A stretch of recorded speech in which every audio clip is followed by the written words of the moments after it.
David ACHUIL is aiming high. He's not part of South Sudan's national basketball team, but would love to be, which is why he's practicing 3 times a week with dozens of other young players. My dream is to be chosen for a scholarship outside South Sudan, so I can be internationally recognized and get well paid for playing. That way I can support my family and maybe eventually take them out of South Sudan too.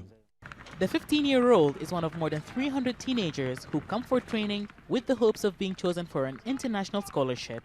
But more than 4 years of war in South Sudan has damaged sports development and many other parts of society. There are less than a dozen sports facilities in a country roughly the size of France, and nearly all lack proper equipment, making it hard for young people to develop their talents. And as challenging as it is for teenage boys, it's even harder for the girls. If I know today is training day, I have to wake up earlier and finish all household chores, like cooking, cleaning, going to the market and to school. Then I come to train. But despite the challenges on and off court, some continue to play their favorite sports, striving for worldwide recognition. There may not be many sports facilities here in South Sudan, but for those who come to this basketball court, it's an opportunity for them to escape the life they're living. And because of a program that provides high school scholarship to the best players, it's also a chance for them to hope for a better future. Many children have been separated from their families during the Civil War, which has killed tens of thousands and displaced millions.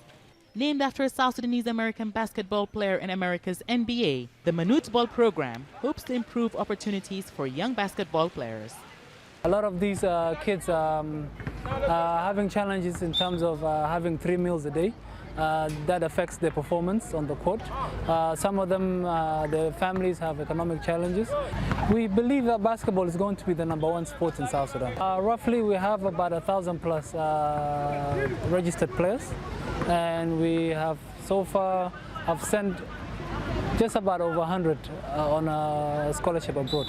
David says he knows his training is limited, but one day hopes to be one of those chosen few to leave for a scholarship and be good enough to play for teams elsewhere in the world. Hiba, Al Jazeera, Juba.